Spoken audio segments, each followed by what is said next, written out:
What's up, guys? Hey, Jared Beckstrand here, Doctor of Physical Therapy, ToneandTitan.com.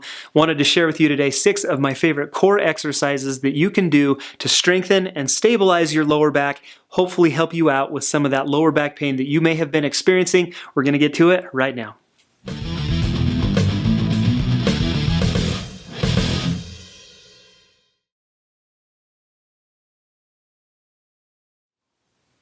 Alright, so let's talk about our spines for a second, and let's talk about why it's important that we strengthen the muscles that are supporting them.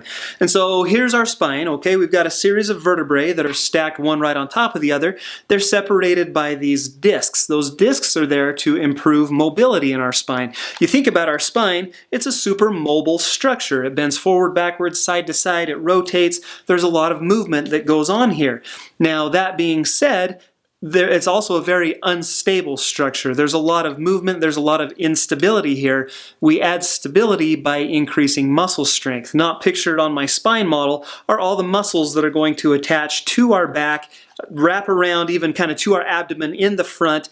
Those are the things that are going to improve stability in our back. Now, that being said, if we improve the strength of those muscles that are attached to our spine, we can actually improve the stability of that entire spinal column, of that entire spine structure. And so that being said, what I wanted to run you guys through today was 6 of my favorite exercises that are designed to strengthen those muscles that are attached to our spine, to improve the stability of that system, and to hopefully help you guys out with some of the back pain that you may have been experiencing. So that being said, let's go ahead and let's jump into those right now. Alright, now before I get too far into this, it's imperative that I mention to you one thing. Not all back pain is created the same, and therefore not all types of low back pain are going to be treated the same. Some exercises are going to be a lot better for some conditions of back pain and not so good for others. Now, as I show you these exercises, these are, again, a great way to strengthen and stabilize your spine. That's the goal of this video. That's the goal of these exercises. These exercises are going to be good for most conditions, but not the best maybe for your unique condition or for your individual condition. So that being said, as always, I would encourage you to go consult with your doctor, consult with a physical therapist for the best treatment and exercises that are going to be the best for your individual specific needs.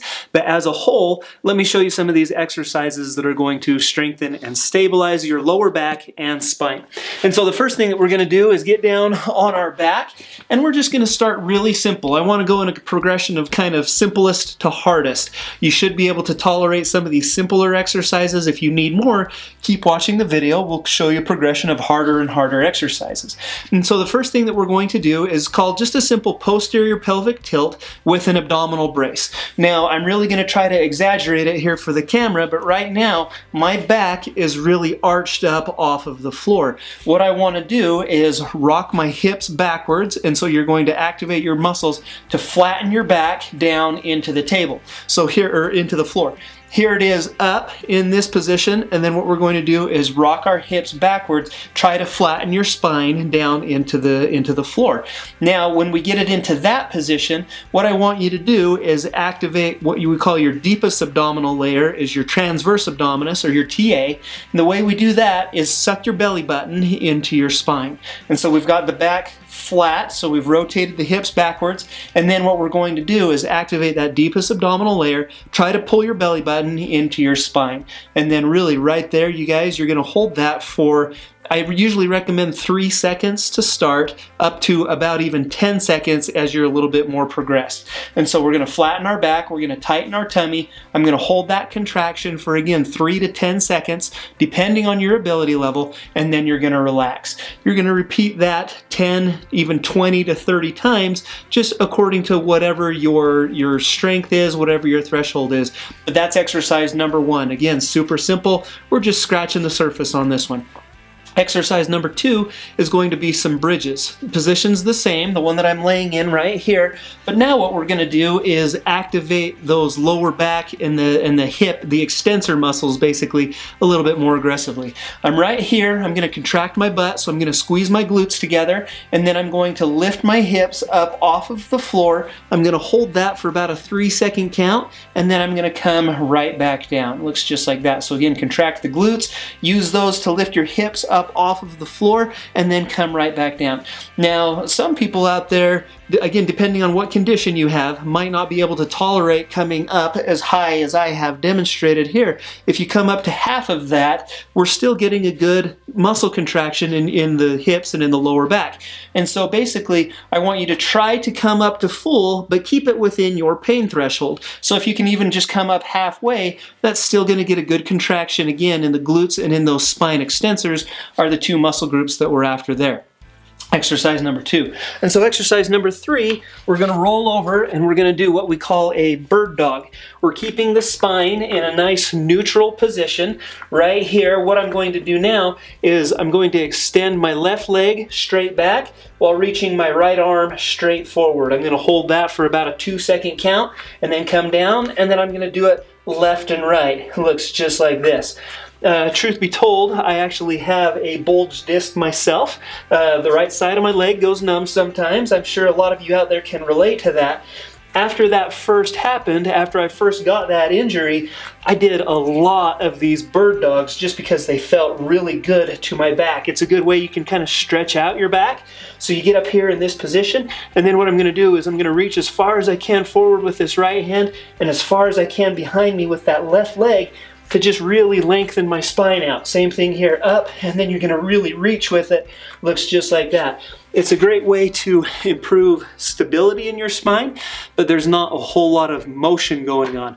And so, again, we're not going to put a lot of pressure and a lot of torque and a lot of force through the spine by doing that exercise. So that's number 3, would be the bird dogs.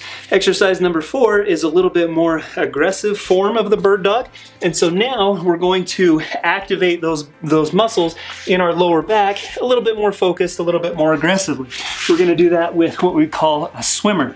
This is a Pilates move. So I'm laying on the ground on my stomach, arms out overhead, and then what you're going to do, lift your left leg up off of the floor with your right arm up off of the floor. Hold for a 2 count and then come right back down. And then repeat. So now left arm, right leg up, hold for a 2 count, and then come right back down. Again, you'll see that there's not a lot of motion going on at my back, but we're doing a lot to activate basically the glutes, the spine extensors, even a little bit of the muscles in the upper back with this one. And so that's what the swimmers look like. Again, just a great way to activate those muscles that are going to stabilize your spine. Exercise number 5, let's show you some planks. Actually, you know what? Let's show you some side planks first. More people are going to tolerate side planks than straight planks. I'll explain why in just a second. And so to show you a modified side plank first, I'm here on my right side, I'm on my right arm, my right elbow, my right leg is bent, and my left leg is out straight.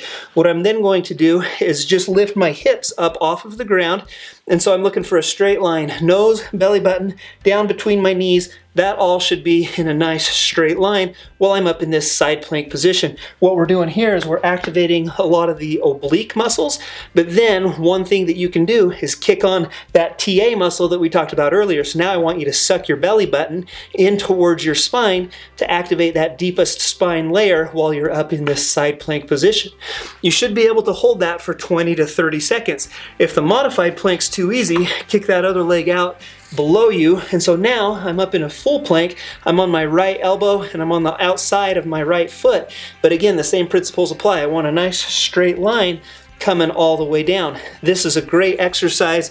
A lot of times with lower back pain, it's the hips, the glute group, the glute med, the glute min, those hip abductors get really weak and they just can't stabilize the pelvis. Now, your back sits right on top of your pelvis. It's got to have a firm foundation. And so what we're going to do is strengthen and stabilize those muscles that act on the pelvis to improve stability in your spine. And so that's where the side planks and the glute group comes in. And so, again, about 20 to 30 seconds on the right, 20 to 30 seconds on the left. Those are the numbers that you're going to shoot for. That's what the side plank looks like. Our last exercise is going to be the straight plank. And so the modified straight plank would be down on my knees. So I'm on my knees and on my elbows, and it looks just like this. I'm engaging my core. I'm again, activating that deep stomach muscle, that transverse abdominis, suck my belly button in towards my spine in this position. position. Now, if the modified version on your knees is too easy, again, we're going to try to hold it for 20 to 30 seconds. If that's too easy to do on your knees, pop up onto your toes. And so now it looks just like this. I actually shot a video about how to do a plank correctly. If you do have pain, if it does hurt when you do your planks, you might want to check that out. I'll hit the link to it. It's up there in the corner right now. That's the video that I need you to go check out. Basically, the gist of it is if we round our back too far forward, it's going to pinch our back. It's actually going to cause a lot of pain. So what you need to do is tuck your hips up underneath yourself, engage your abs, kind of flatten your back out a little bit more. All of a sudden now that stress is no longer on my vertebrae and ligaments and discs, but it's all up in my abdominal muscles. That's where we want it. That's where we need to focus it. And so that is your last exercise. And so let's review them. So we did the posterior pelvic tilt with the abdominal brace. We did the bridges, did the bird dogs, did the swimmers, side planks, and the planks. Between those 6 exercises, you guys, we've hit every major muscle group that's going to stabilize your spine. Again, super safe, meaning there's not a whole lot of movement going on with those, but super effective in activating those important muscles. So hey, I hope you guys like this video. I hope you found this beneficial. If you did, hit that thumbs up button down below. Like this video, and thanks so much for doing that. Also, if you haven't done so already, please subscribe to Tone and Tighten right here on YouTube. I share a lot of great PT tips and workouts and things like that. Just anything I can do to help you guys to become healthier and to meet your fitness goals. That's what I'm all about. Hope you take the chance to subscribe to this channel. If you have any questions or comments about this video, the exercises in this video, or even suggestions for future videos, I'd love to hear from you. Leave those in a comment down below. And until next time, you guys, we'll see you right back here on Tone and Tighten.